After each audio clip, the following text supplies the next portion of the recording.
Diyos maray na aga sa inyong gabos mga katiwala. Welcome po digdi sa tuyang programa na Diyos Baguan Gabos. Sa ngunyan iyo an Biyernes sa ika 15 semana sa ordinaryong panahon. Asin an istorya na pinagpepresentar sa tuya nagsusunod duman sa mga tataramo ni Jesucristo na nag-iimbita duman sa mga tao na magabat ang pinagpapasan na magranisa sa iya para matauan nin kapahingaluan asin man pagpahingalo. Itong mga burden nasabutan niya to iyo an gabat kan mga katugunan which could weigh heavily on the ordinary person. Ngunya na aldaw nahiling niya to kung gurano kagabat an mga tugo na ini. Base sa istorya ni San Mateo, si Jesucristo asin sa iyang mga disipulos naglalakaw duman sa sarong umahan kan trigo. Asin man sa mga disipulo, nakamati sinda nin gutom. So anong ginibo ninda? Nagkuha sinda, nagkapira ng mga bunga, and nagkaon sinda. And there is nothing wrong with that. Ining paggudo, lalong-lalo na pag-involve ang dukha, day man ini pinag-regard na paghabon. Sabi nga ni duman sa libro kang Deuteronomy, if you go into your neighbor's standing grain, you may pluck the ears with your hand, but you shall not put a sickle to your neighbor's standing grain. Pero sa mga Fariseo, pinag-criticize so ginibo kan mga disipulo ni Jesucristo. Grabe pagka-upset kan mga Fariseo duman sa pagbudo kan mga bunga. Ninhuli tangal daw na ito Sabbath. Kadakol pa anumang katiwala ng mga manual work pinagpapangalad no binabawal pag aldaw nin Sabado, including iyo na nga ni ito, itong reaping. But ang hapot na siguro para sa sarong legalistic mind, ano ang butsabihon in harvesting? No, sa iisip kan mga Fariseo na minataonin pinaka-striktong interpretasyon, no, tanganing maging on the safe side sinda, itong ginigibukan mga disipulos, bawal ito. It is considered harvesting. Pero kay Jesucristo, habo niya na magpadara duman sa mga nonsense kan mga Fariseo. So kaya nagtao siya ng duwang ehemplo na manidipisilan sa mga Fariseo na mag-criticize. No? Sabi niya, day nindo nga aram si David, asin sa iyang mga soldados ni David kan nagutom sinda, nagduman sinda sa laog kan harong kan Diyos, asin man kinaon ninda so mga tinapay na yaon duman, mga tinapay na dulot sa mahal na Diyos.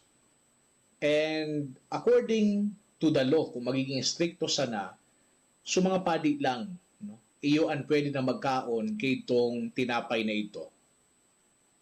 Pangadua na punto na Jesucristo, ito nga yung mga padi duman sa templo na nag-duty, no? Bako sa nangyaysid na nagtatrabaho sa Sabbath, but they did more work than usual on that day. Pero day man ngayaysid na nakakasala. So igwapa nin duwa na argumento sa Jesucristo, an enot direct ni Jesucristo so atensyon kan sayang mga accuser duman sa sinabi o pinag-paraphrase ni Jesucristo itong sinabi duman sa libro ni Propeta Hosea. Sabi duman, I desire mercy, not sacrifice. Anbot sabihon kay ni mga katiwala na unmeasured kan sa tuyang behavior sa mata kan mahal na Diyos, bako so sa tuyang external observance kan tugon. Kundi kung anong level, kung anong degree nin pagkamuot na igwa kita para sa tuya na mga tugang. Yes, laws are for people, pero ang mga tao bako para sa batas. Kaya nga ni, kung hilingon niya to, ang tunay na mamumuton na gawi, it always transcends any law. Kung sa mga Fariseo, nasabutan ninda ang butsabihon kay itong mga tataramon kay Hosea, di ko ta na ninda pinagkondinar itong mga disipulo. Pangaduang punto, additional point, no, sinabi ni Jesucristo, ang aking ngayanin tawo, iyo ang kagurangnan kang Sabath. Si Jesucristo mangkatiwala, no, He is not bound by even God-given laws of Israel. Kung sa mata ni Jesucristo, so sa iyang mga disipulos inosente, then of course they are innocent. Sa lambang pagkakataon, mangkatiwala na nakakainkwentro kita, nababasa niya to o nadadangog ining araw kining teksto, bagayon na pagpapagirum ini, kung nahilingon niya to kung papaano kita mga Kristiyano nagbe-behave sa tuyang individual na pagkabuhay asin man sa tuyang komunidad. Tadipisilon pa ano kung nigwa kita kay ining legalism na inaapod ining small-mindedness asin makakaapekto ini sa tuyang buhay bilang Katoliko. Mapun pa ano kita na mag-measure kan mga tao, including ourselves or but especially ang ibang tao, kan sa indang pag-obserba o day pag-obserba sa mga bagay na dikit ang relasyon ano po sa substance kan sa tuyang Kristiyanong pagtubod. But of course, we can also go to the extreme na malain man na day na kita magkakaigwanin batas. Ano po? So, there is a very demanding law na pinag-ahagad sa tuya na sunodon niya to. Ano po? As in, iyo ini ang tugon, iyo ini ang batas, iyo ini ang lay in pagkabuot. And it allows for no exception. But ang pag-practice niya to kaining katugunan or tugon in pagkamuot, magbe-benefit duman sa nagtatao, asin duman sa nagre-receive. So, sa hilingon niya to, an sa tuyang buhay, an sa tuyang mga ginigibo, an sa tuyang mga pinagtataram, asin mga iniisip, kung inibaya, pagsunod sana sa tugon kang mahal na Diyos, or mas pinapaurog niya to, itong sa tuyang pagkamuot. Pagkamot sa Diyos, asin pagkamot sa kapwa.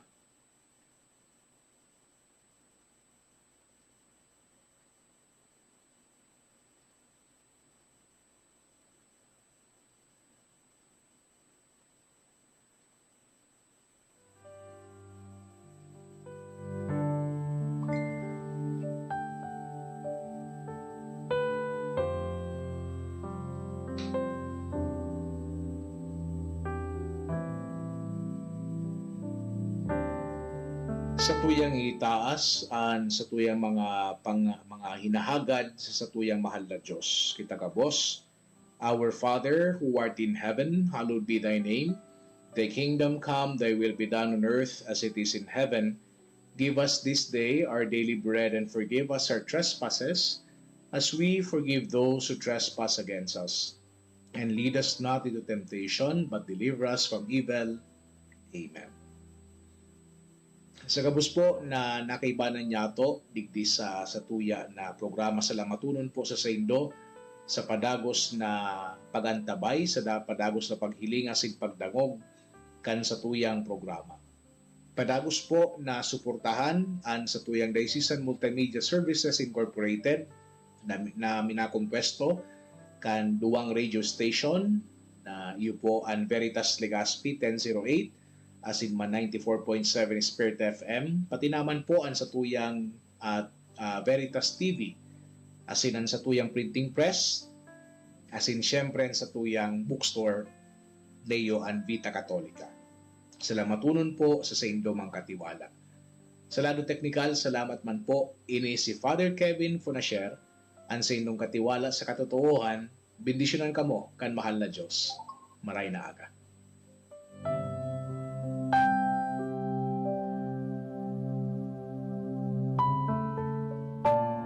Napasaindo ang programang Diyos Bago ang Gabos sa Agaliwa.